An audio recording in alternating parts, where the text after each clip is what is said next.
Amén, gloria a Dios. Bendiciones y bienvenidos a nuestro ministerio Señales antes del fin. Primeramente le damos toda la gloria y honra a nuestro Padre Celestial por habernos permitido una vez más acá estar reunidos en familia. Quien les habla, la hermana Silvia Díaz desde Toronto, Canadá. Y hoy continuamos con nuestro estudio bíblico profético dirigido por nuestro pastor Estuardo Revolorio desde Guatemala. El tema del estudio para el día de hoy es la novia en lamento, el camino de Dios.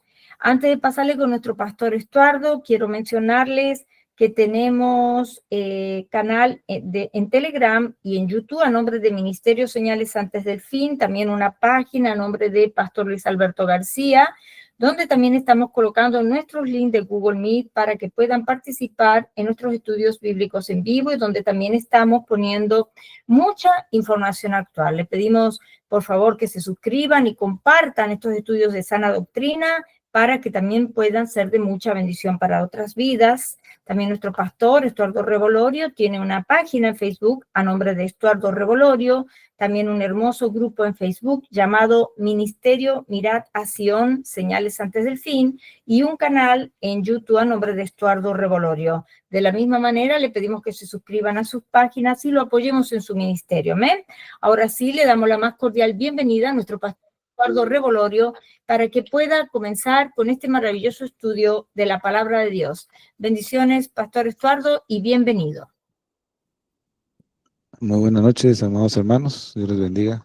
Damos gracias a Dios por la oportunidad que nos da nuevamente de poder reunirnos y aprender más de su palabra y poder más estar atento a la misma. Vamos a orarle al Señor para que nos ayude en esta preciosa noche. Padre que estás en el cielo, te damos gracias por la oportunidad que nos diste este día de vivir, de tu misericordia, Señor. Gracias. Suplico en esta hora que bendigas tu palabra, bendigas a cada uno de mis hermanos, para que la semilla pueda dar frutos, Señor, en el nombre de Cristo Jesús. Te lo pedimos, Señor. Amén. Bueno, amados hermanos, damos gracias a Dios. Vamos a tratar la manera de aprovechar el tiempo, hablar. No voy a poder hablar mucho porque ando muy afectado en mi garganta, tengo mucha tos, pero vamos a compartir la palabra del Señor en este precioso momento. Entonces, ahora, ¿por qué pusimos este título? La novia en lamento. Definitivamente me vino a la mente esto porque como hemos estado estudiando la vida también un poco la vida de José, y vemos que hubieron 7 años de hambre, ¿va? Y a causa del hambre, pues sus hermanos fueron a Egipto para saciar su hambre y no morir. Entonces miraba yo y decía, una persona que tiene hambre, es hablando físicamente, ¿va? De alimentos, una persona que tiene hambre, usted y yo comemos 3 veces al día, que es lo que se debería de comer, a veces comemos más, pero en la mañana nos levantamos y tenemos hambre y desayunamos, saciamos nuestra hambre, a mediodía nos vuelve a dar hambre y en la noche nos vuelve a dar hambre. Entonces, una persona que tiene hambre es una persona que está saludable, ¿verdad? Una persona que no tiene hambre es porque está enferma. Entonces, bienaventurados los que tienen hambre y sed, ¿verdad? Porque ellos serán saciados. Entonces, si usted y yo tenemos hambre de la palabra, dele gloria a Dios porque es una persona sana, está saludable, tiene hambre de Dios, ¿verdad? Pero en este caso, en el libro de Joel, vemos que el gozo había sido quitado a causa de la plaga de la langosta que el Señor había anunciado que iba a llegar si ellos no se volvían al Señor. O sea que el Señor trataba la manera de que ellos no llegaran hasta ese punto, ¿verdad? Sino que ellos eh, se volvieran al Señor simplemente con el mensaje de advertencia. Entonces, cuando vemos los efectos de la plaga de langosta, ¿qué efectos tuvo en el pueblo del Señor? Entonces podemos ver, amado hermano, en Joel, capítulo eh, 1, versículo 6. Porque un pueblo fuerte e innumerable subió a mi tierra. Sus dientes son dientes de león y sus muelas, muelas de león. Aquí Joel describe, amado hermano, la plaga de langostas como lo refiere como una nación que iba a subir contra ellos. Entonces ya sabemos que esa nación que iba a subir con Jerusalén era el pueblo de Babilonia, o la nación de Babilonia. Entonces cuando dice la escritura la palabra nación viene del hebreo goy, que significa nación extranjera, gente o gentil. Esta palabra significa enjambre de langosta. Entonces por eso ya sabemos por qué Joel refirió o hizo esa comparación con los de Babilonia. ¿Va? Se enseña enjambre o manada de langostas. Eso es lo que significa hoy. Esto era una sombra del ejército de Babilonia que iba a llegar si ellos no prestaban atención a esta plaga y a los efectos que iba a tener. Porque no solamente Dios mandó la plaga, sino que iban a haber algunas consecuencias por haber enviado esa plaga. Entonces, dice la escritura, el profeta, en el libro de Joel 1:2, el profeta nos habla sobre una invasión de langostas. Eso era el pueblo babilonio y que iba a haber mucha pérdida. Definitivamente, así como la langosta devoraba las cosechas de los campos y todo lo que se cultivaba y dejaba en pobreza, en miseria, esos campos, eso mismo iba a hacer el pueblo de Babilonia con el pueblo de Jerusalén. Lo iba a convertir en un caos. Entonces, ahora, los efectos de esta plaga, uno de los efectos era que el cultivo iba a estar desolado. Imagínense cómo, cómo quedaban esos campos. ¿Va? Eso le sucedió también al pueblo de Egipto, ¿va? Cuando vio las plagas del Señor. Él dejaba desolado todo. Eso mismo sucedió con esta plaga al pueblo de Jerusalén. Habían novias en lamento. Por eso pusimos este título, novia en lamento. No hay nada, ¿verdad? La plaga de langosta ha consumido los recursos, pero no es porque Dios sea malo para su iglesia, sino porque a lo menos quiere que los ojos de la iglesia se levanten, erguidos, porque vuestra redención está cerca cuando estas cosas comiencen a suceder, ¿va? Erguidos vuestras cabezas, lo que el Señor a lo menos se espera es que nuestra cabeza sea erguida. Y habían sacerdotes sin ofrenda. O sea, esas eran las consecuencias de que el Señor envió la plaga. Todo eso iba a ser quitado. Fíjese, hermano. O sea, que lo primero que la langosta quitó o destruyó fueron las vides y las higueras. Eso fue lo primero que la langosta destruyó. Por eso en el versículo 7 dice, asoló mi viña y descortezó mi higuera. Asoló mi viña. La viña que es Israel. La higuera, Jerusalén. Fíjese qué maravilloso. Eso lo vimos un poco en la parábola de la higuera, ¿se acuerda?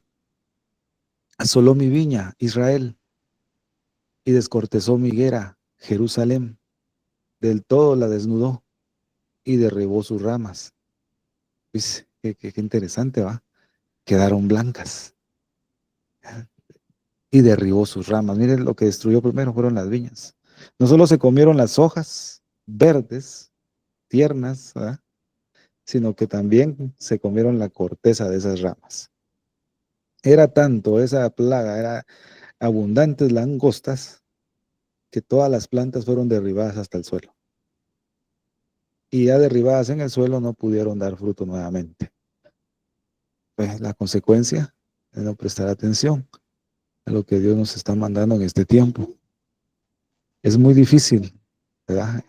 En este tiempo prestar atención, así como le sucedió a Moisés, ¿verdad, siervos? Dios lo mandó para dar un mensaje al pueblo en Egipto porque los iba a salvar y Faraón agravó el trabajo del pueblo para no prestar atención al mensaje. Es lo mismo que está sucediendo ahora. También los cultivos. Vemos que en las fiestas del Señor en Israel se utilizaba mucho lo que era el trigo, las uvas, los olivos. Todo esto también, amado hermano, se vio arruinado por esta plaga la langosta. No había nada que comer, siervos. No había nada. No, eh, todo fue destruido. Por eso vimos las consecuencias de la plaga, ¿va? Sacerdotes sin ofrenda. ¿Qué iban a ofrecer los sacerdotes si no había nada, siervos? La plaga había destruido todo. No podían ofrecer sacrificios al Señor. Podían alimentarse. Pero esto era porque Dios quería que ellos prestaran atención, que se volvieran a Él. Quizás así, tal vez ellos clamarían al Señor por misericordia. Y Dios había dado una promesa a siervos, que si alguien clamaba a Él y se convertía, pues Dios lo perdonaba. ¿Verdad? Dios es misericordioso y lo iba a sanar y le iba a prosperar nuevamente. Es que Dios es así. Por eso vemos, amado hermano, en el versículo 10 y 12. Pero antes en Joel 1:7 dice, ha hecho de mi vid una desolación y astillas de mi higuera. Del todo la ha descortezado y derribado y sus sarmientos se han vuelto blancos. Ahora mira el versículo 10. El campo está asolado y se enlutó la tierra, porque el trigo fue destruido, el mosto está pasado y se perdió el aceite. La vid está seca, versículo 12, y pereció la higuera. Mira, amado hermano, también el granado, la palmera y el manzano. Todos los árboles del campo se secaron, y así se extinguió el gozo de los hijos de los hombres. O sea, todo, amado hermano, tanto la cosecha como los árboles frutales, todo, absolutamente todo, fue destruido por esta plaga. Automáticamente el pueblo quedó sin gozo. Por eso dice aquí, se extinguió el gozo. La siembra y la cosecha no hubo más. No, todo pereció. El pueblo estaba sin alegría, sin gozo. Bueno, porque ahora muchos hermanos nuestros están sin gozo. No saben que encima de ellos tienen la plaga de la langosta, ¿va a ser? Dios lo ha permitido. Dios ha permitido todo. Como hablamos un poquito el domingo pasado, después de la predicación del pastor Luis, todo eso lo permitió Dios y mandó José, ¿verdad? Esta plaga de langosta fue mandada por Dios, definitivamente. El objetivo era hacerlos volver a Él, que ellos se volvieran a Él, no era para alejarlos, ¿verdad, siervos? Pero el pueblo se quedó sin alegría. Todo el pueblo se unía para las fiestas del Señor a recolectar los frutos. Y después de haber recolectado los frutos, el pueblo celebraba con una fiesta el trabajo que habían ellos obtenido durante un tiempo para que esto diera fruto. Por eso la Biblia dice en Isaías capítulo 9, versículo 3, multiplicaste la gente y aumentaste la alegría. Se alegrarán delante de ti como se alegran en la siega, como se gozan al repartirse un botín. No era casualidad, amado hermano, que Dios había dado que se celebraran las fiestas en torno o alrededor de la cosecha, ¿verdad? En las fiestas que hemos estudiado algunas veces, por ejemplo, la fiesta de la Pascua está relacionada con la cosecha de la cebada. La fiesta del Pentecostés está relacionada con la cosecha del trigo. Y la de tabernáculos está relacionada con la recolección de los frutos. Eso lo puede usted ver en Deuteronomio capítulo 16, versículo 13 al 16. Pero en el tiempo de Joel no se pudo llegar a celebrar esta fiesta de las cosechas porque se habían quedado sin alimento. Y no solamente sin alimento, se habían quedado sin celebrar estas fiestas. O sea, Dios les quitó todo. ¿Ves? Todo. No cabe duda que en este tiempo el Señor está eliminando mucho, ¿verdad? Toda la providencia. Yo leía algo eh, que dice que el hombre, el Hijo de Dios que se vuelve frío, aún estando frío, este puede saltar de gozo, puede cantar, puede, como dicen en esos tiempos, va a dar gritos de júbilo y todas esas cosas, ¿va? El hombre frío puede dar eso todavía, pero un hombre frío realmente es aquel que no pone atención a la palabra, sabe lo que tiene que hacer y no lo hace, ¿verdad? Aunque esté gritando y aunque esté dando gozo dentro de una iglesia. Aún así puede estar un hombre frío. ¿Por qué? Porque el Señor le quitó el gozo, le quitó el mosto, le quitó la fruta, le quitó las vides, el manzano, las granadas, para que quizás se vuelva al Señor. Pero lastimosamente en este tiempo está movido de emociones, ¿verdad? Las puras emociones a veces mueven a la iglesia pensando que es el Espíritu de Dios y no lo es, son puras emociones, ¿verdad? Piensan que están sintiendo algo que es de Dios y no es, no es Dios, ¿verdad? Pero todo lo confunden, todo se confunde.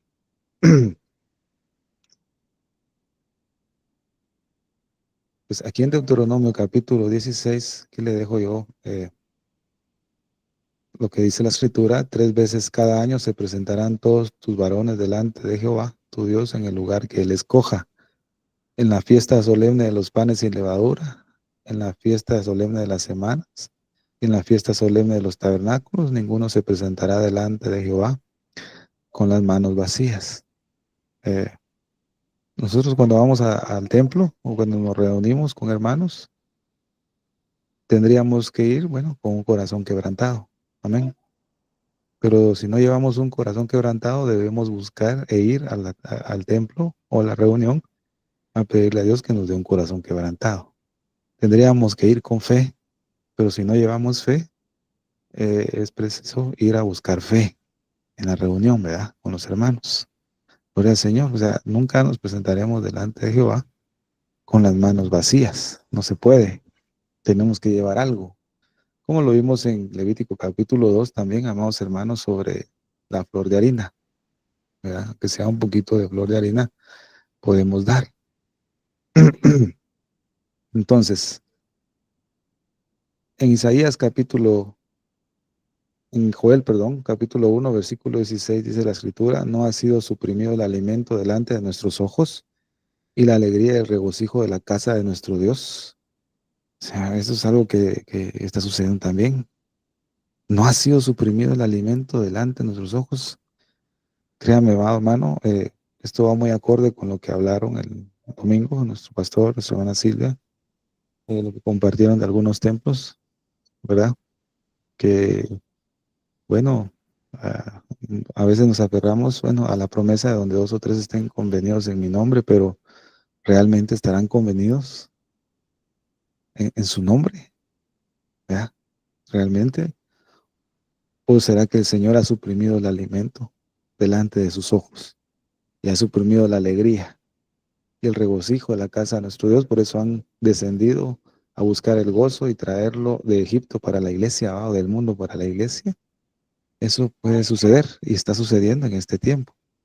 En Isaías capítulo 16, versículo de 9 al 10, dice, pues por eso lloraré amargamente por Jazer, por la viña de Sibma. Te bañaré con mis lágrimas, oh Hesbón y Eleale, porque sobre tus frutos de verano y sobre tu cosecha se ha extinguido el clamor. Ya no había gozo. Y se han retirado la alegría, el regocijo del campo fértil. En las viñas nadie canta de júbilo ni grita de alegría, ni pisa vino en los lagares del el pisador, pues ha hecho cesar el clamor. Mire, mire, amado hermano, o sea, se quedó sin alimento uno. Se queda uno sin alimento. Es lo que Dios está haciendo. Porque vimos también, hemos hablado sobre Amós, creo que es que el Señor enviará un hambre sobre toda la tierra. No, ese hambre no es provocado por el enemigo, sino es provocado por Dios. ¿Hambre de qué? De oír la palabra del Señor, ¿verdad?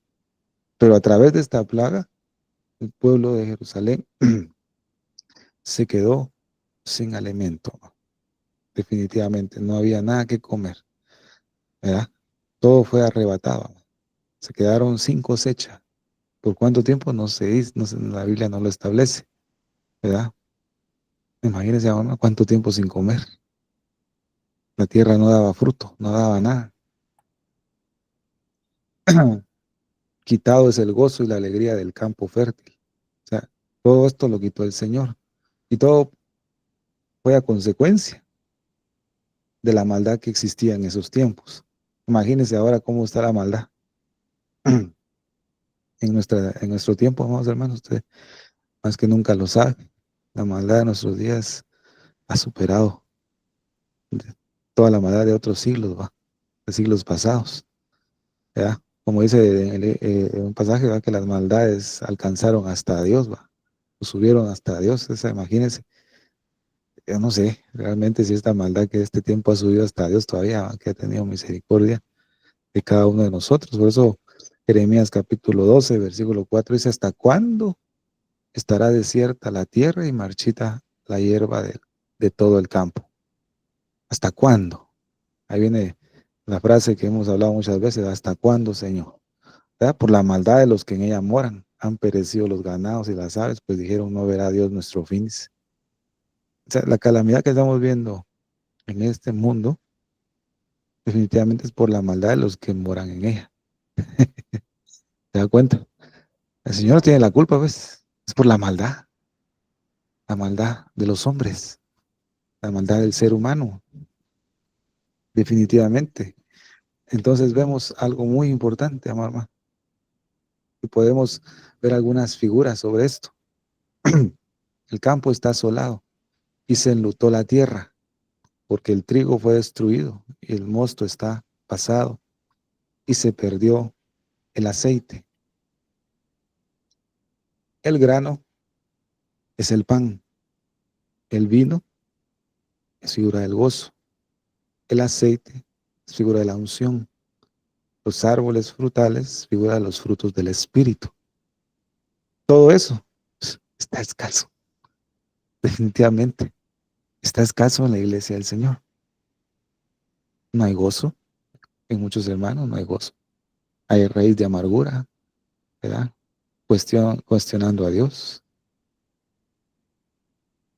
El pan no se come, se come escasamente, aunque el pan el Señor nos lo ha dado abundantemente en nuestros hogares, hablando de la Escritura. El pan no se come.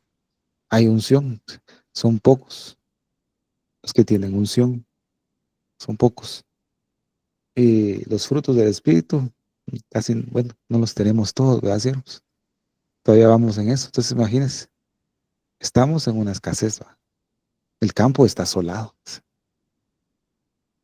Queríamos estar enlutados por nuestra tierra, somos nosotros, ¿va? Cada uno de nosotros somos tierra. Amados hermanos, lo que el enemigo está tratando de destruir en nuestra vida es la semilla de la palabra que se nos da, ya sea en tu congregación, a través del pastor, en este ministerio, o algún otro medio, que usted escuche la palabra. O sea, que el deseo de Dios es que sus hijos, que usted y yo, disfrutemos de todos los frutos, tanto físico como espiritualmente. Por eso en Eclesiastés, capítulo 9, ¿verdad? Versículo 7 al 8 dice: anda, come tu pan con gozo y bebe tu vino con alegre corazón, porque tus obras ya son agradables a Dios. Qué maravilloso, ¿verdad? Que Él pueda ver nuestras obras, pero no porque seamos buenos nosotros, sino que las vea a través de Cristo. Que en todo tiempo, mire ve la instrucción que Dios nos da, que en todo tiempo sean blancos tus vestidos y nunca falte perfume sobre tu cabeza. O sea, este perfume habla de un ungüento, tu nombre es como un ungüento derramado. Su nombre, presencia, ¿verdad, siervos? Entonces el Señor nos dice: anda y come tu pan, comamos la escritura con gozo, con alegre corazón. Pero Él también dice que en todo tiempo nuestras vestiduras sean blancas y que tengamos un buen perfume. Son instrucciones necesarias para poder saber qué hacer en este tiempo, amados hermanos.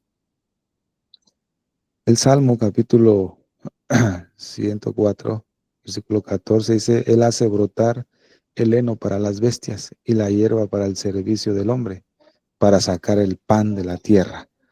Mire qué maravilloso. Deuteronomio 11:13. Si obedecéis cuidadosamente a los mandamientos que yo os prescribo hoy, amando a Jehová vuestro Dios y sirviéndole con todo vuestro corazón y con toda vuestra alma, yo daré la lluvia a vuestra tierra a su tiempo, la temprana y la tardía, y tú recogerás tu grano, tu vino y tu aceite. Cuando hubiere plaga, cuando hubiere pestilencia, y yo cierre los cielos, dijo el Señor, ¿verdad? Si yo cerrare los cielos para que no hubiera lluvia. Si ustedes claman en este lugar, hablando del templo de Salomón, ¿verdad? Si ustedes claman en este lugar, se convierten en sus pecados, entonces pues, yo voy a volver a descender lluvia sobre tu tierra. Esta escasez de lluvia podemos relacionarlo, amado hermano, con revelación de su palabra o que el Señor nos muestre y nos haga entender las escrituras. Cuando no podemos entender por mucho tiempo las escrituras, debemos preguntarnos, ¿será que el Señor está haciendo llover sobre nuestra vida agua? ¿Verdad? ¿O mi tierra está seca? Pues indudable. Pregunta, la tierra tiene que tener sus buenas condiciones para que la semilla pueda germinar. Esto lo vimos también en la lluvia temprana y la lluvia tardía, como un tema relacionado con Levítico capítulo 2. Guarda, dice, conserva, preserva, ¿verdad? Por tanto, los mandamientos, estatutos y decretos que yo te mando hoy, que cumplas. Pero cuando nos alejamos de Dios, amado hermano, cuando un hijo de Dios se aleja, ¿cuáles son los resultados de ese alejamiento? Escasez, pobreza, tristeza, porque no hay gozo, ¿verdad, Dios? Hay necesidad, tanto física como espiritual. Eso se va incrementando a medida que el hombre o la mujer no se vuelve al Señor, ¿verdad? No hay gozo, no hay nada. Debemos pedirle al Señor que nos cuide en este tiempo de no caer en eso, de alejarnos de Él. Deuteronomio capítulo 7, versículo dice, por haber oído estos decretos, haberlos guardado y puesto por obra, Jehová tu Dios guardará contigo el pacto y la misericordia que juró a tus padres. Te amará y te bendecirá y te multiplicará y bendecirá el fruto de tu vientre, el fruto de tu tierra, tu grano, tu mosto, tu aceite, la cría de tus vacas y los rebaños de tus ovejas en la tierra que juró a tus padres que te daría. Pero para que este versículo 13 se cumpla o se cumpla la promesa de Dios, debemos nosotros cumplir esa condición para esa promesa, por haber oído. O sea, ¿qué quiere decir oír? Obedecer, por haberlos guardado y puesto, ¿eh? Y ahí es donde nos cuesta, ¿verdad, siervos? Poder poner por obra. Es ahí donde nos cuesta a nosotros, ¿verdad? Pero si lo hacemos, dice que Dios me amará. Pero lo importante es que dice que bendecirá mi tierra y mi grano y mi mozo. O sea que la alegría va a ser vuelta, ¿verdad? Que todo lo que la langosta quitó, el Señor lo va a volver a dar. Entonces te será devuelto. Vamos a poder prestar atención nuevamente a su palabra. Definitivamente. Vamos a poder servirle al Señor nuevamente. A veces estos pasajes, en este tiempo, siervos, usted lo sabe, lo han usado mucho para solo aplicarlo a que Dios te va a dar mucho dinero, ¿verdad? Si obedeces, Dios te va a dar dinero. Versículo 3, entonces la gente obedece a Dios por causa del dinero. Pero aquí vemos nosotros lo que Dios nos muestra, ¿verdad? Que debemos obedecer al Señor por amor, ¿verdad? ¿Verdad? Y la añadidura es el versículo 13. Como dice la escritura, buscar primeramente el reino de Dios y su justicia, ¿verdad? Y justicia es aquel que obedece las leyes divinas y todo lo demás se te hará añadido. Damos gloria a Dios. Entonces, esos son efectos, el efecto de la plaga en cuanto al grano, en cuanto a la cosecha. Ahora, otro efecto de la plaga, de la langosta, es lo que vemos acá, amados hermanos, una novia en lamento, ¿verdad? O sea, la iglesia no debería estar en un lamento, ¿verdad? No tendría por qué estarlo, pero en su mayor tiempo de vida que tiene en esta tierra, podemos decir un tiempo de vida, anda más lamentándose que otra cosa, ¿verdad? Además de la falta de alimentos, ¿verdad? Había lamento. Cuando una pareja de novios ya se había comprometido para casar, esta pareja obviamente lo que espera con mucho deseo y ansias es en el tiempo en el pueblo de Israel, pues, en esos tiempos lo que esperaba era el tiempo de la cosecha. O sea, ya una pareja ya comprometida para casarse esperaba el tiempo de la cosecha. ¿Por qué razón? Porque entonces el novio tendría todos los recursos necesarios para poder financiar esa boda. O sea, el novio esperaba con todo su corazón toda esa cosecha y poder tener dinero. Pero, lamentablemente, puedo decir, debido a la plaga de langostas, había arruinado los campos y había arruinado toda la cosecha. Entonces, amados hermanos, la virgen o la novia no podría en ninguna manera ponerse su vestido. No se podía. ¿Ves? No podía. No se podía casar porque el novio había perdido la cosecha. No había recursos para poder financiar. Entonces la novia no podía ponerse el vestido. En vez de ponerse el vestido de novia, se tenía que poner un manto de silicio, o sea, un vestido de lamento. Esto quiere decir que esta pareja tendría que esperar un tiempo más para poder casarse. Usted quiere estar casado con el Señor, ¿va? Casada, ¿va a decir? Pero como tenemos el manto de silicio, ¿va? Déjeme decirle que tiene que esperar un tiempo más, ¿va? A decir, pues, he aquí, y tardándose, dice la escritura, ¿va? Y tardándose el esposo, que la novia en vez de estar vestida bien, anda de silicio. ¿Por qué? Porque no se ha prestado atención a la plaga de la langosta que eliminó las cosechas, el trigo, las uvas, los frutos, los árboles, lo destruyó todo. Entonces no se puede poner el vestido. Hay que esperar un tiempo más. Fíjese, qué tremendo va esta figura para nosotros. Por eso Joel 1:8 dice, llora tú, como joven vestida de ropas ásperas, por el marido de su juventud. ¿Ah? En otra versión dice, lamentate como virgen, ceñida de cilicio por el esposo de su juventud. Bueno, en este tiempo estamos clamando, ¿verdad? Señor, cada uno de ustedes, y en el grupo hay momentos de intercesión, ¿verdad? Entonces dice, lamentate como virgen, ceñida de cilicio. ¿El cilicio qué significa? El cilicio es una señal de luto. Otros lo interpretan como la muerte del prometido. Imagínense lo que interpretan el cilicio. Pero la langosta, la plaga de langosta, no provocó la muerte de nadie, ¿verdad? De nadie, solo aniquiló los recursos. Por eso la novia solo se lamenta, ¿verdad? Porque el gozo fue quitado, no se puede casar, se retrasó de la boda. No hay que si no hay viñedos, no hay vino, ¿verdad? Para celebrar en una boda. Traemos el ejemplo de las bodas de Canaán, ¿va?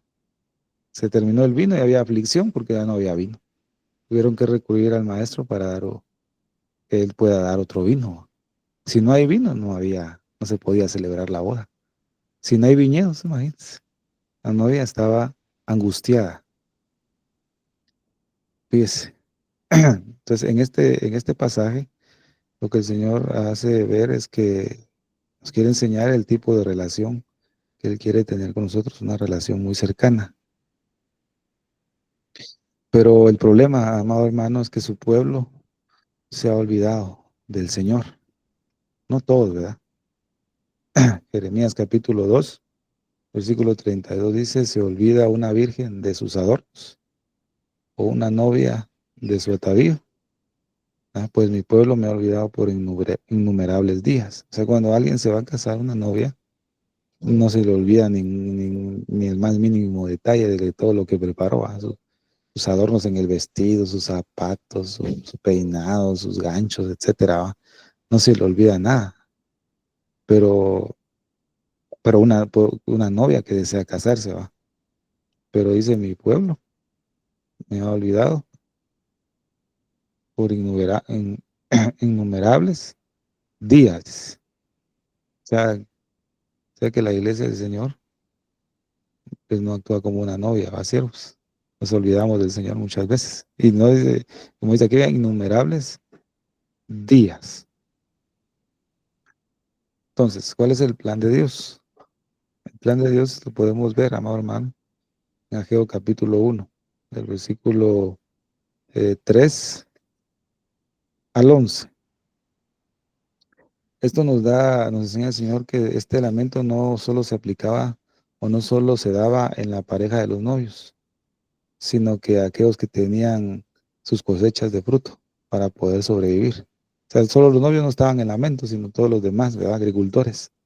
¿Verdad? Era un caos total en la tierra de Jerusalén, porque todos los planes que tenían fueron deshechos, ¿verdad? O se derrumbaron. Entonces, en estos tiempos finales va a pasar lo mismo.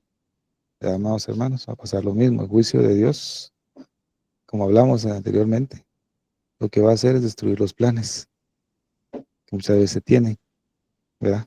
Sueños, etcétera. Pero el plan de Dios es muy diferente. El plan de Dios es muy distinto. La Biblia dice acá, entonces vino la palabra del Señor por medio del profeta Ageo diciendo, ¿es acaso tiempo para vosotros que habitéis en vuestras casas artesanadas mientras esta casa está desolada? ¿Verdad? Ahora pues, así dice el Señor de los ejércitos, considerad bien vuestros caminos y sembráis mucho, pero recogéis poco. Coméis, pero no suficiente para que os saciéis. Bebéis, pero no hay suficiente para que os embriaguéis. Os vestís, pero nadie se calienta. Y el que recibe salario en bolsa rota. Así dice el Señor de los ejércitos. Considerad bien vuestros caminos. O sea, subid al monte, traed madera y reedificad el templo para que me agrade de él y yo sea glorificado, dice el Señor. Esperáis mucho, pero he aquí hay poco. Y lo que traéis a mi casa, ya lo aviento. ¿Por qué? Declara el Señor de los ejércitos, por causa de mi casa que está desolada, mientras cada uno de vosotros corre a su casa. Por tanto, por causa vuestra, los cielos han retenido su rocío y la tierra ha retenido su fruto. Y llamaré a la sequía sobre la tierra, sobre los montes, sobre el trigo, sobre el mosto, sobre el aceite, sobre lo que produce la tierra, sobre los hombres, sobre ganado, sobre todo el trabajo de vuestras manos. ¿Será que el enemigo es el que va a traer sequía? No, ¿verdad? Dice, por tanto, declara el Señor de los ejércitos. Y llamé a la sequía sobre la tierra. Dice, hermano. Vimos en el estudio anterior en José, que José dice, todavía faltan 5 años de hambre y sequía, ¿va? Todavía faltan 5 años. O sea, Dios no quiere que nos vaya mal, ¿verdad? Dios nunca ha sido su deseo que nos vaya mal. Pero lo que Él desea es que usted y yo, amado hermano, nos lleguemos a casar con Él, que seamos una familia, ¿verdad? Para tener todo lo necesario.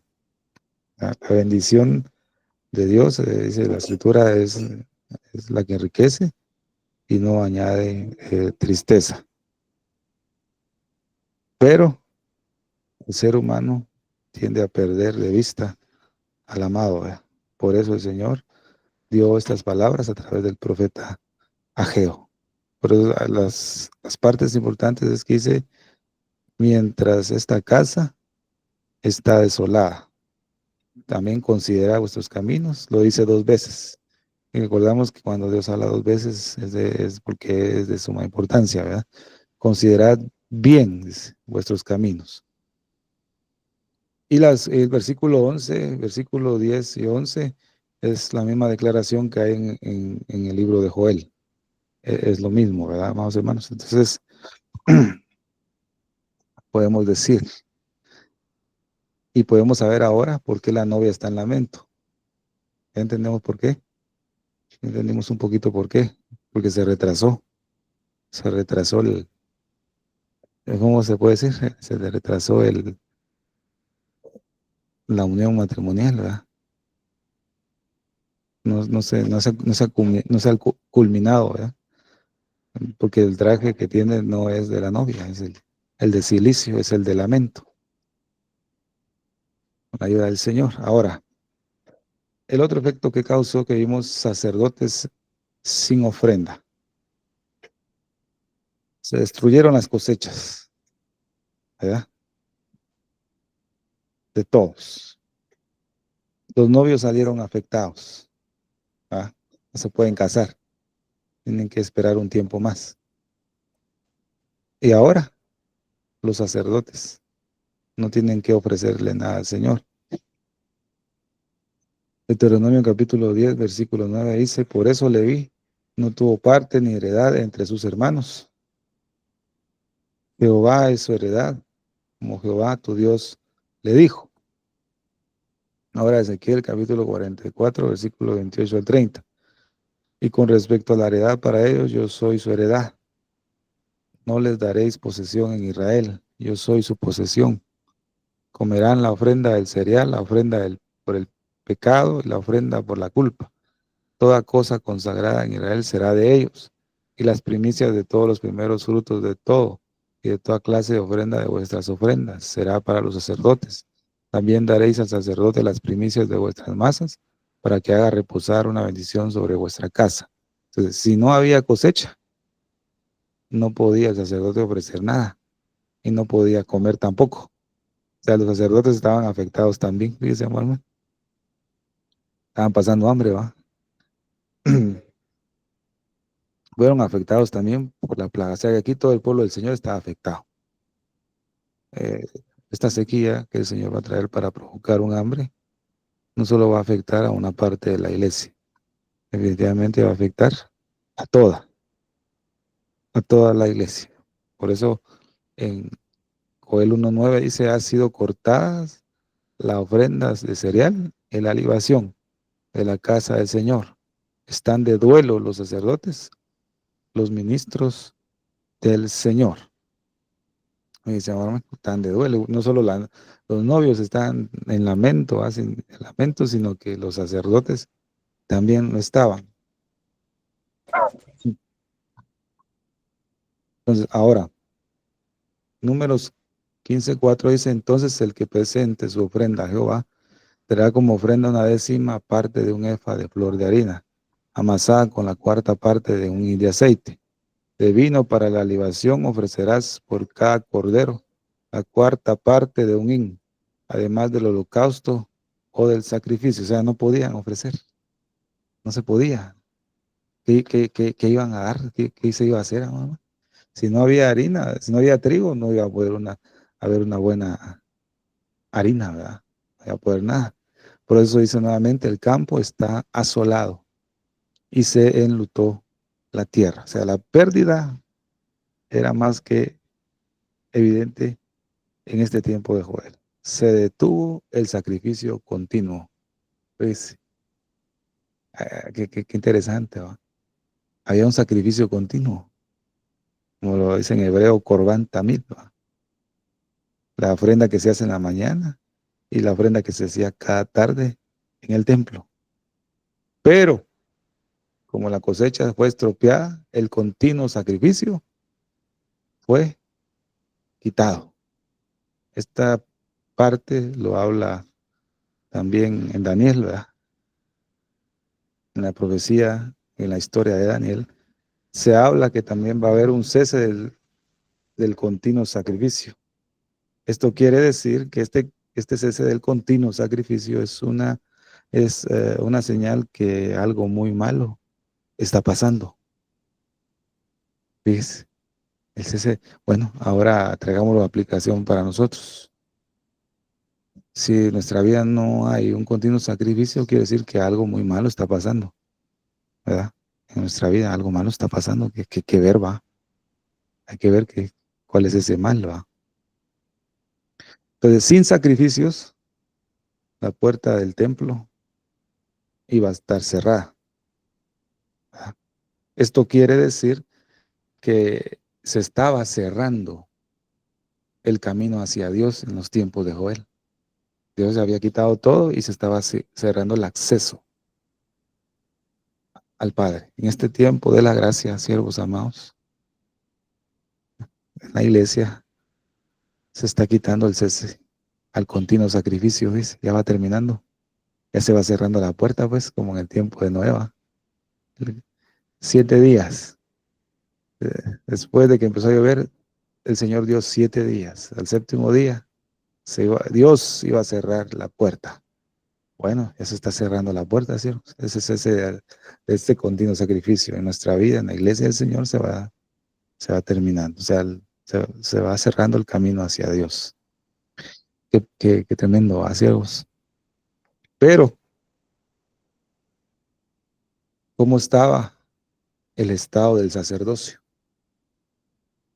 Jeremías capítulo 2, versículo del 7 al 11. Yo os traje a una tierra fértil para que comieras de su fruto y de sus delicias. Miren lo que dice ahí. Qué bonito, ¿va? Y de sus delicias. Pero vinisteis y contaminasteis mi tierra, y de mi heredad hicisteis abominación. Los sacerdotes no dijeron, ¿dónde está el Señor? ¿No? Los que se ocupaban de la ley no me conocieron, ¿ves? Los gobernantes se rebelaron contra mí, y los profetas profetizaban por Baal, y andaban tras cosas que no aprovechan. Por tanto, aún contenderé con vosotros, declara el Señor, y con los hijos de vuestros hijos contenderé. Pasad pues a las islas de Quitim y ved, enviad gente a Cedar y observad atentamente y ved si ha habido cosa semejante. ¿Ha cambiado alguna nación sus dioses? Aunque esos no son dioses, pues mi pueblo ha cambiado su gloria por lo que no aprovecha. Pues el sacerdocio se había perdido también, pues. Si el sacerdocio del tiempo de Joel hubiera estado fino, santo, no hubieran sido afectados ellos. Pero como ellos también estaban corrompidos hasta la saciedad. Imagínense, conocían la ley, pero dicen, ellos no conocían a Dios. Bueno, en este tiempo es igual. Podemos saber toda la Biblia, pero Dios puede decirle a nosotros, pero no conocen a Dios, dice. No me conocieron. No me conocieron. El profeta Ezequiel y Miqueas también describen este mismo asunto. Sus sacerdotes, Ezequiel 22:26. Sus sacerdotes violaron mi ley y contaminaron mis santuarios. O sea, no fue el pueblo, fue el sacerdote, ¿sí? Entre lo santo y lo profano no hicieron diferencia. ¿Por qué? Porque estaban borrachos. ¿Se acuerdan? El bebedor de vino, el sacerdote no podía beber, porque si bebía vino no podía distinguir entre lo santo y lo profano, ¿verdad? Ni distinguieron entre lo inmundo y limpio. De mis sábados apartaron sus ojos y yo he sido profano en medio de ellos. Miqueas 3:11. Sus jefes juzgan por cohecho, sus sacerdotes enseñan por precio. Esa profecía creo que la estamos viendo, ¿verdad? Ahora los pastores famosos van a predicar a todos lados por causa del dinero, aunque digan que no, ¿verdad? Es que eso es imposible, decir que no. Aquí tenía yo un pastor, tenía hace muchos años, y a veces él nos regañaba, nos alegaba, ¿verdad? Porque éramos una iglesia muy pequeña. La iglesia era una casa, pues, pero éramos pocos. Pero él nos exigía el diezmo. O sea, si uno no diezmaba un mes, él lo llamaba a uno. Mira dónde están tus diezmos y todas las cosas así va. Usted sabe cómo son en esos tiempos, así va. Y como no muchos lo diezmaban, y si se diezmaba, era poco, ¿verdad? No era mucho dinero. Entonces, yo creo que una vez él molesto, desde el púlpito dijo lo siguiente: yo aquí les exijo el diezmo, no es para que a mí me gusta el dinero, dijo, sino para que ustedes sean bendecidos de parte de Dios. Porque si yo lo veo de este punto, dijo él, así va, con el diezmo y las ofrendas que ustedes me dan, yo no puedo sobrevivir, dijo. No puedo vivir. Yo no necesito de sus diezmos ni de sus ofrendas porque yo voy a predicar a tal lado y me pagan de 3,000 a 5,000 quetzales por una prédica. Imagínense. Entonces yo no tengo necesidad de sus diezmos y sus ofrendas. A mí me va bien mejor predicando afuera. Yo creo que se había corrompido. En ese tiempo yo todavía no estaba tan metido, así, en la palabra, y apenas estaba empezando a tener el hábito de leerla. Pero ahora comprendo que cualquiera puede ser seducido por el dinero. Y créame que a mí me pasó, porque en ese tiempo que estaba con él, dije, bueno, a él no le va mal predicando. Sí lo pensé, yo lo pensé, ¿ves? Yo dije, voy a empezar a tirarme a predicar, dije yo, y ya después voy a tener a mi iglesia y me van a invitar a predicar por todos lados y voy a ganar buen dinero. Y ya lo estaba pensando, porque eso es lo que me estaban transmitiendo. Sus sacerdotes enseñan por precio, ¿ves? Por dinero. El dinero es la seducción que el enemigo hace a los ministros, ¿verdad? Que vienen bien y los comienzan a invitar por todos lados y a darles sus ofrendas, buenas ofrendas, ¿verdad? Se emocionan, amado hermano. Sus profetas adivinan por dinero. Bueno, los falsos profetas de este tiempo, así están. Adivinan, es pura adivinanza, pero lo hacen por fer fama, por obtener dinero. Diciendo, no está Jehová entre nosotros, no vendrá sobre nosotros ningún mal. Por eso, a causa de vosotros, Sión será un campo arado. A Jerusalén se convertirá en montones de ruina y el monte de la casa se cubrirá de bosque. Iba a estar desolado completamente. No solo el pueblo estaba mal, no solo los novios estaban mal, sino los sacerdotes y los profetas en Jerusalén estaban por los suelos. Y Dios decretó un juicio. ¿Cómo iba a quedar la tierra? Miqueas capítulo 3, versículo 11 y 12. Antes, amado hermano, que hubiera una escasez de comida en el pueblo de Jerusalén, antes de que sucediera eso, ya había faltado el pan espiritual en el pueblo del Señor. En lugar de estar enseñando la verdad de Dios y de estar haciendo un llamado al arrepentimiento, los sacerdotes estaban participando de la corrupción. Cumplían con el protocolo del ritualismo, ¿verdad? Del protocolo de las ofrendas. Pero estos sacerdotes no tenían o no habían mantenido una relación íntima con el Señor. Por eso el Señor dice las siguientes palabras: ceñíos de cilicio y lamentaos, sacerdotes, gemid, ministros del altar. Venid, pasad la noche ceñidos de cilicio, ministros de mi Dios, porque sin ofrenda de cereal y sin libación ha quedado la casa de vuestro Dios. Los sacerdotes supuestamente tendrían que saber la solución ante este problema o ante esta crisis. Ellos lo sabían: promulgada ayuno, convocada asamblea, congregada a los ancianos y a todos los habitantes de la tierra en la casa del Señor vuestro Dios, y clamada al Señor. Y clamada al Señor. O sea, que el ayuno a ellos los llevaría al arrepentimiento. Es lo que vimos en 2 Crónicas: si el pueblo se humillaba y buscaba el rostro, entonces dice que el Señor perdonaría su tierra. O sea, los sacerdotes aún en ese alejamiento sabían lo que tenían que hacer. Nosotros sabemos lo que tenemos que hacer ahora, ¿va? Bueno, gracias a Dios se está haciendo, ¿va? Los días martes, porque la sequía está afectando a la iglesia, siervos. Hay unos que se cansan de esperar, ¿va, siervos? El Señor le han dicho que por muchos años viene, no viene, ¿va? Pues no viene si hay escasez. Pues, ¿cómo va a venir con una novia vestida de silicio? No puede. La novia tiene que estar con vestiduras de gala, ¿va, siervos? Pero como no hay cosecha, no hay frutos, no hay unción, se come el pan con escasez, no tenemos todos los frutos, no tenemos todos los dones, no va, estamos escasos, estamos vestidos de silicio, o sea, no tenemos fuerza, amados hermanos, pero Dios tiene un camino maravilloso, tiene un camino bien excelente. A mí me gusta ver esto.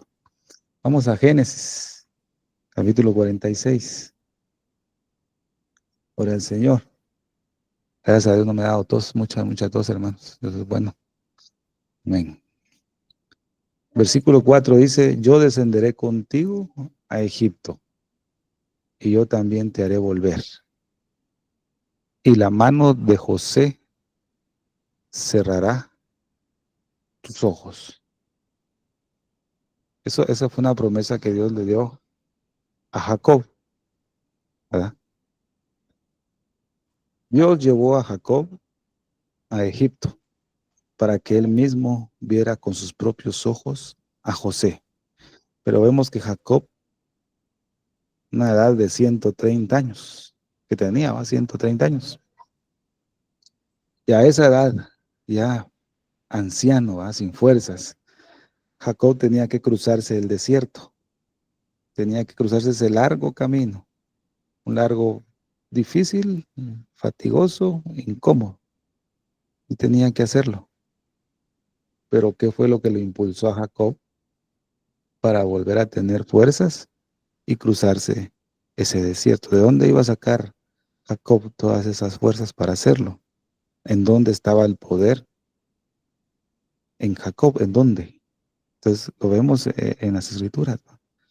Por ejemplo, cuando vimos en el estudio anterior que dice que todos los hijos de Jacob le contaron todas las palabras de José, ¿verdad? Génesis capítulo 45, vimos, ¿verdad? Versículo 27, que sus hijos le contaron todas las palabras de José, ¿verdad? Pero dice que él no les creyó a sus palabras, ¿verdad? Es lo que dijo, sino que se afligió. Pero dice que él volvió a cobrar vida cuando vio los carros, ¿verdad? Y cuando vio los carros o las carretas. Dice la escritura que el espíritu de su padre Jacob revivió. ¿En dónde estaba la fuerza de Jacob para poder cruzarse el desierto a la edad de 130 años? Bueno, uno de los puntos principales de esa fuerza era las palabras de José. ¿Cuál es el poder que Dios nos va a dar a nosotros para cruzar este desierto de este mundo? Las palabras de Yeshua, las palabras de José. Dice, amor, hermano, esas palabras van a ayudar. Pero no solo las palabras de José o de nuestro Señor pueden vivificar nuestro espíritu. Muchas veces que está muerto por naturaleza, no solamente las palabras pueden vivificar nuestro espíritu. Necesitamos, ¿qué, qué otra fuerza necesitamos? ¿Qué otra fuente de poder necesitamos? Definitivamente necesitamos a Cristo, ¿verdad? A Cristo. Porque dice que en el versículo 28 del capítulo 45 de Génesis, dice que Jacob exclamó las siguientes palabras: basta, José, mi hijo vive todavía, iré y le veré antes que yo muera. Entonces, el versículo 28, aquí lo pongo, no, aquí no lo pongo ver. Pero, ¿cuáles fueron las fuentes de poder de Jacob para poder cruzar el desierto? ¿Mm? Fueron las palabras de José y también de saber de que él estaba vivo, ¿verdad? Eso es lo que nos tendría que sostener a nosotros en este desierto. Lo que él dejó escrito y saber de que Cristo resucitó de entre los muertos, ¿verdad? Pero dice que revivió su espíritu y dijo, iré y le veré antes que yo muera. Amado hermano, si nuestro corazón o nuestra vida muchas veces está desorientada, debemos orientarnos a través de Cristo, ¿verdad? Pero tiene que haber una decisión por Él, ¿verdad? Por Él. La decisión es, quiero ir a verle. Porque así dijo Jacob, iré y le veré, ¿va? O sea, Jacob tuvo la decisión de levantarse porque dijo, lo quiero ver. Me voy a ir y lo voy a ver. Entonces, ¿cuál es la decisión que debe haber en nosotros? Yo creo que aquí la tenemos, ¿verdad? Este ministerio, gracias a Dios, pero lo decimos para aquel que va a escuchar este mensaje. ¿Cuál es la decisión primordial que debe haber en nosotros? La decisión es irme y verle. Me iré y lo voy a volver a ver. Vivimos, amados hermanos, en este tiempo rodeados poderes del enemigo, poderes de la muerte, ¿va? Que procuran, fíjese, pues que procuran matar nuestra nueva vida que tenemos en Cristo Jesús.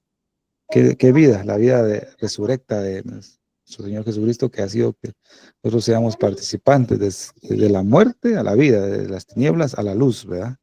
En nosotros, pero estamos rodeados de poderes de muerte que quieren ahogar esa vida que Dios ha dado a nosotros. Por eso es importante, dice la Escritura, que debemos tener la mirada en Cristo Jesús, a pesar de todo lo que estemos pasando. ¿Ah? Dice la Escritura en 2 Timoteo capítulo 2, versículo 8. Acuérdate de Jesucristo. Que esto es primordial, ¿verdad? Acuérdate de Jesucristo, resucitado de entre los muertos. ¿Qué hizo Jacob? Me voy a ir a verlo porque, porque ahora sé que está vivo. Mi hijo José está vivo y iré y le veré. Entonces cuando perdamos la fuerza, el Señor nos dice, acuérdate de Jesucristo, resucitado de entre los muertos. Pablo se lo dijo a Timoteo. Eso no quiere decir que Timoteo se le había olvidado. Entonces, Timoteo lo sabía, pero fue necesario que Pablo se lo dijera de nuevo, ¿verdad? Para que la voluntad que tenía Timoteo se volviera más vigorosa, con mayor fuerza. Usted sabe que Cristo ya resucitó, ¿verdad? Desde hace muchos años lo sabe. Pero el Señor nos dice, acuérdate, para que esa voluntad que ya tienes por Cristo se nos fortalezca aún más. O sea, esté más vigorosa. Jacob dijo, iré y le veré. Jacob no dijo, quiero ir a verle. No, no fue un deseo, ¿va? Ah, yo quiero ir a verle, no. Iré. O sea, ya estaba decidido a ir. Jacob tampoco dijo, como a veces decimos nosotros, yo quisiera ir, yo quisiera ir, o yo debería ir, ¿va? No, no, Jacob dijo, iré. Aquí vemos en la vida de Jacob, un hombre ya, disculpe, tal vez la palabra un poco fuerte, ¿va? Vemos la vida de un hombre ya viejo, cansado de vivir tantos años, encontró un poder maravilloso para poder cruzarse el desierto e ir a ver a José, porque él tenía la esperanza de reencontrarse con José, y eso le dio a él poder. Nosotros vamos encaminados a ver a nuestro Señor Jesús, ¿verdad? A Rebeca le dijeron, ¿quieres irte? Sí, iré, yo iré. A Rebeca dijo, de una vez me voy. No lo pensó ni dos veces, ¿va? Cuando vimos en el estudio de Rebeca, ella dijo, yo iré. La familia estaba ahí queriendo contener, ¿va? Rebeca, pero ella fue una decisión, fue una pregunta. Jacob fue lo mismo. Al ver las palabras, al oír las palabras de José y ver los carros, dijo, iré a verle. Era una esperanza que tenía. Por eso en Isaías capítulo 40, versículo 31 dice, los que esperan en el Señor renovarán sus fuerzas. ¿Tenemos la esperanza de que el Señor viene? Amén. Los que esperan en el Señor. Bueno, entonces tendrán nuevas fuerzas. Renovarán, dice, sus fuerzas y se remontarán con alas como las águilas. O sea, esta es una esperanza viva. Estamos a la expectativa, amados hermanos, de ese momento maravilloso, ¿verdad? Los que esperan en el Señor renovarán sus fuerzas. Esta es la meta que está ante nosotros, amados, ante nuestros ojos, para darnos fuerzas. Porque Él es nuestra fuerza, ¿verdad, amados hermanos? Ahora vemos en Hebreos capítulo 12, versículo 2, que dice, un pasaje muy importante, hay conocido, puestos los ojos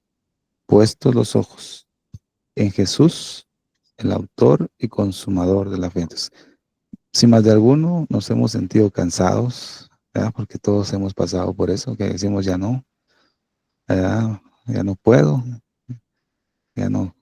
Todos, ¿verdad? Desde el año pasado creo que fue, ¿verdad? Que empezamos con eso, ya no, vamos a descansar un mes, ¿verdad? Ya no quiero predicar un mes, cansado. Por ahí otro siervo dijo, ya no voy a predicar más, solo voy a oír, ¿verdad? Aleluya. Hay otra hermanita, ya no quiero. Estoy cansado. Bueno, si alguien se siente cansado hoy, eh, la Biblia nos muestra la medicina preventiva, que es una receta médica, como dicen, va, una receta médica, que es la recreación, ¿ves? Continua, ¿verdad? De estar a la expectativa, en la esperanza de ver a Jesús. Iré a verle. Eso nos anima, va, siervos. Ah, pronto voy a ver al maestro, va. Pronto lo iré a ver, pronto va a venir. Entonces, nuestra fuerza se va a fortalecer como le sucedió a Jacob, ¿verdad? Aparte que le dio fuerza, le dio gozo y un gozo permanente para andar en ese largo camino. No le dio solo poder, sino le dio también el gozo. ¿Y dónde se produjo el gozo? Esto es así. ¿En dónde se produjo el gozo, amados hermanos? A ver, algo maravilloso. Versículo 1, de aquí, creo que aquí está. A ver, aquí está. Salió Israel. ¿De dónde? De la tierra de Canaán, de la tierra prometida, donde Dios le había dado promesas que iba a su papá y a su abuelo, a Abraham, a Isaac, dar las promesas que iban a ser numerosos, ¿verdad? Dice, salió Israel con todo lo que tenía y vino a Beerseba y ofreció sacrificios al Dios de su padre Isaac. Dice, Jacob, la primera fuente de gozo que él tuvo, profunda, que no se le quitó, era el que él había ofrecido un sacrificio a su padre Isaac. ¿Y se amaban? Este es como podemos decir, el comienzo necesario que tenemos que tener nosotros, un comienzo previo, ¿ves? Ofreció sacrificios al Dios de su padre Isaac. ¿Por qué se ha perdido el gozo? Porque muchos han perdido el gozo, que no han ofrecido el sacrificio a Dios, ¿ves? Porque a veces perdemos el gozo, porque no hemos ofrecido al inicio de nuestro viaje ese sacrificio al Señor. Por eso no se puede perseverar. Por eso muchos se van, ya no vuelven, porque no ofrecieron un sacrificio al inicio. Dice Mateo 16:24, si alguno quiere venir en pos de mí, dice, niéguese a sí mismo y tome su cruz y siga. Es, tome su cruz y siga.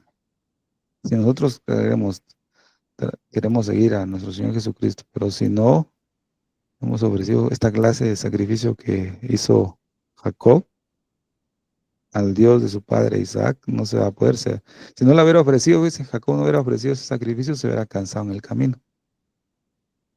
A la edad que tenía, era difícil que él sobreviviera en el desierto. Entonces, ahora podemos comprender algo, que ese sacrificio le dio gozo a Jacob, le dio un gozo profundo. Pero dice aquí que él sacrificó en Beerseba.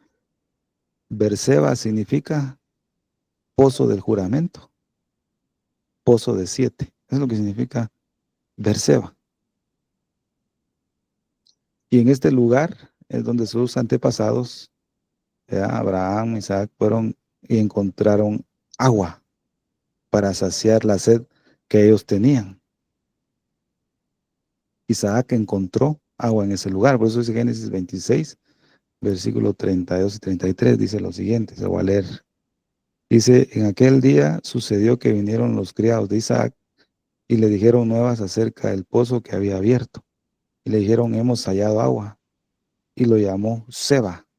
Por esta causa el nombre de aquella ciudad es Beerseba hasta este día. Entonces ahora podemos ver el significado profético en este versículo 1, amado hermano. Porque eso es lo que estamos viendo en este ministerio, ¿va? Todo acerca de estos últimos tiempos, ¿verdad? Debemos comprender el significado en este pozo de Beerseba. ¿verdad? ¿Por qué realmente Jacob sacrificó ahí? ¿Qué significa ese sacrificio en Berseba? O sea que Jacob, si en figura, podemos decir que él entregó su propia vida y fue saciada su sed de la vida que él tenía. O sea, nosotros, con la ayuda del Señor Jesucristo, debemos sacrificar nuestra propia vida para que sea saciada nuestra propia sed, muchas veces de la que tenemos. Porque después de ahí Jacob, el corazón de Jacob cambió, ¿ves? Cambió, porque entonces ahí pudo andar por todo el desierto, hasta Egipto. O sea, imagínense, Jacob había pasado por la lucha contra el ángel, había visto milagros, ¿verdad? Pero aún le faltaba que su corazón sea transformado para ir a ver a José, dice, amados hermanos. Es maravilloso, ¿verdad? Que usted y yo hemos tenido encuentros con el Señor, hemos tenido experiencias, sanidades, liberaciones, provisión divina, de todo, ¿verdad? Pero todavía nos falta cambiar el corazón. ¿Sabe por qué? Necesitamos ir a Berseba, porque después de Berseba vamos a cruzar el desierto para ir a ver a José, dice. Mire qué maravilloso. O sea que previo al arrebatamiento de la iglesia, debemos pasar por ese sacrificio de Berseba y andar por este desierto. Pero ya vamos a ir con gozo, ¿verdad? Vamos a ir con nuestra sed saciada para ir a ver a José. Qué maravilloso, pues.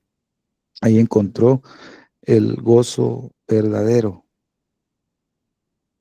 dice, amado hermano. O sea, ¿a quién encontró Jacob, verdad? En el sacrificio que hizo. En ese sacrificio que ofreció al Dios, bueno, encontró a Dios definitivamente. Lo encontró.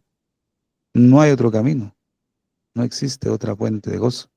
Por eso el camino de Dios es el camino a Berseba, primeramente, donde vamos a hallar agua, ¿ves? Es el camino de Dios. La novia está en lamento, sí, amén, porque el gozo ha sido quitado y la alegría, las cosechas. No hay nada.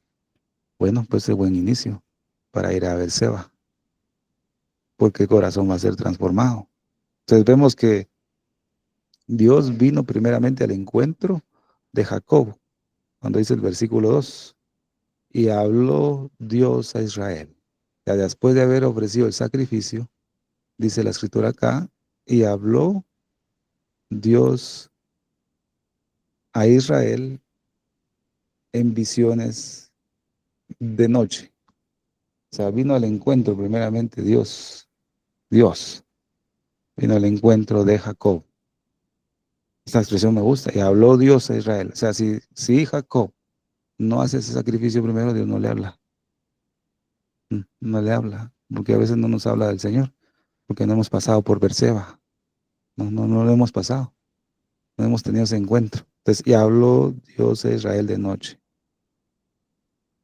Vino, amaba, a ese encuentro en la noche. ¿En qué momento luchó Jacob con el Señor? En una noche, ¿verdad? En una noche. Ahí fue desarraigado de todo lo malo que tenía, ¿verdad? Damos gloria a Dios por eso. Y le dolió a Jacob, definitivamente. Le dolió. El desarraigo, hemos visto algunas veces que el desarraigo va a provocar mucho dolor. ¿Por qué? Porque él no quería salir de la tierra de Canaán. Jacob no quería salir, porque él estaba aferrado a lo que Dios le había dicho, ¿ah? Que él tenía que estar ahí, en la tierra que Dios le había prometido a Abraham y a Isaac, pero Dios le estaba diciendo que tenía que salir de ahí, pero él no quería, estaba aferrado ahí, ¿verdad? Por eso dice versículo 3 y 4, dice, mira, pues, vamos a terminar de leer el otro. Y dijo Jacob, Jacob, y él respondió, heme aquí. Y dijo, yo soy Dios, dice, el Dios de tu padre, no temas de descender a Egipto, porque ahí yo haré de ti una nación, una gran nación. Y yo descenderé contigo a Egipto, la promesa, ¿va? Y yo también te haré volver. Y la mano de José, mire qué maravilloso, y la mano de José cerrará tus ojos. los muertos en Cristo resucitarán, ¿verdad? Primero. La mano de José cerrará tus ojos. Amado hermano, cuando Dios le dijo eso a Jacob, se puso, imagino que nervioso y un gran conflicto en su corazón, porque Dios le dijo, bueno, tienes que dejar la tierra de Canaán, tienes que desarraigarte. Hubo un movimiento en el corazón de Jacob, ¿ah? Una conmoción ahí en su vida interior. A veces nosotros como hijos de Dios nos encontramos en esa noche del desarraigo, ¿verdad? ¿Qué pasó Jacob? O algo semejante. Muchas veces cuando empezamos a tener ese conflicto de quiero dejar aquello, pero no quiero, ¿verdad, siervos? Quiero dejar esa mala actitud que tengo, ese mal hábito, pero no quiero. Ahí está con una lucha, ¿va, siervos? O sea, le ha pasado a usted, ¿va? Está en una indecisión que lo quiere dejar, pero tampoco quiere, porque tiene una lucha, es porque estás en esa noche de desarraigo, ¿va? Estás en esa noche de desarraigo. Pero el Señor se inclina a nosotros y nos dice, yo soy el Dios de tu Padre, no temas, no temas, dice. O sea, el Señor vino al encuentro de Jacob en la noche. Dios vino al encuentro de Jacob en el momento en que él se mostraba con mayor debilidad. El llamado que Dios le hizo a Jacob en esa noche en Berseba, el Señor tocó, como dice la Escritura, a Israel en el corazón.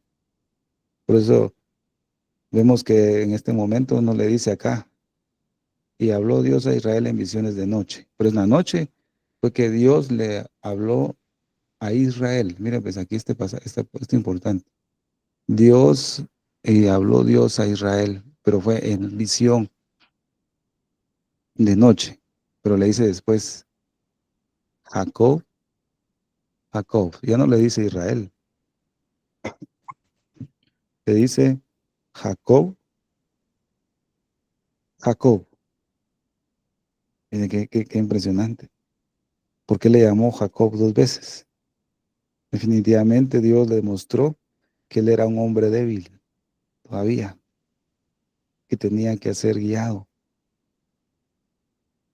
Esto quiere decir que cuando el Señor se nos acerca a darnos alguna revelación de su palabra, ¿verdad?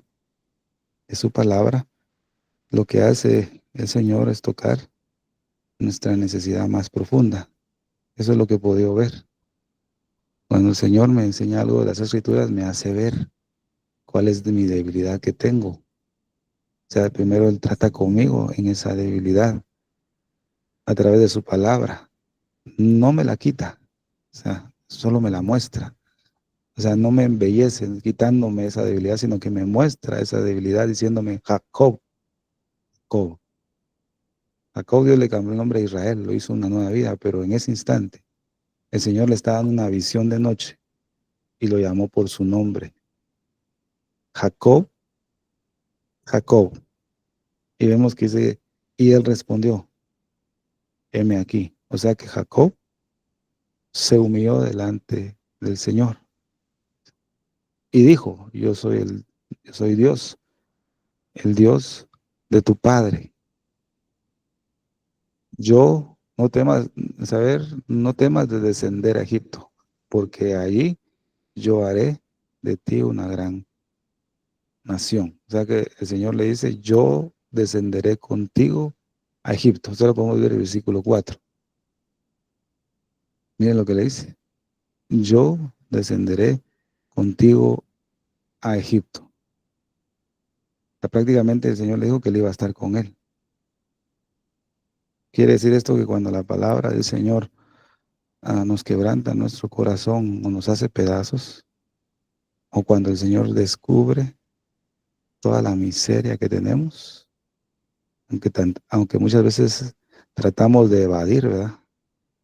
Nuestra condición delante del Señor, pero si decimos como dijo Jacob, venme aquí, o sea, prácticamente decir, yo no puedo, yo no soy nada, ¿sí? No puedo hacer nada sin ti, ¿verdad? Estamos diciéndole al Señor que Él sí puede, ¿verdad? Jacob no dijo, ¿por qué me dices Jacob? Si yo soy Israel ahora, ¿no? Jacob dijo, heme aquí. Entonces es una promesa, yo descenderé contigo a Egipto. O sea, el Señor le salió a Jacob de noche, ¿verdad? Le salió a Jacob de noche. Tuvo un encuentro con él, ¿cómo? En su debilidad. ¿Por qué vino el Señor de esa manera al encuentro con Jacob? ¿Por qué? Porque Jacob tenía que pasar un proceso para que él pudiera desarraigarse y poder abandonar esa tierra. Por eso le dijo, ve. El Señor le dijo, ve. Pero tampoco lo dejó en el aire, ¿va, siervos? ¿No? Vemos acá que le dice, yo soy el Dios de tu padre, no temas de descender a Egipto, porque ahí yo haré una nación grande. Yo descenderé contigo y yo también te haré volver. O sea, el Señor le estaba dando una promesa. Ahí yo te haré una nación grande. Por eso que Jacob tuvo la fuerza para levantarse y salir de Canaán, o sea, desarraigarse, porque el Señor iba a cumplir su palabra. ¿Ves? Qué maravilloso, ¿va? Ahora con esto quiero dar un ejemplo y vamos a ir terminando, cielos. Dios trata con cada uno de una manera diferente.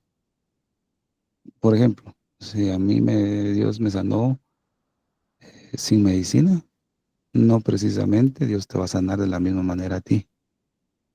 O sea, lo que Dios usó para darte un milagro a ti no va a ser la misma manera que Dios va a usar para mí. Va a ser diferente, fíjese, amado hermano.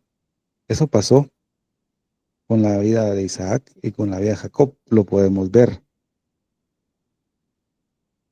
Por ejemplo, en Isaac, cuando estaba Isaac, también hubo hambre en la tierra, ¿verdad? En Jacob ya vemos el hambre que hay, ¿verdad?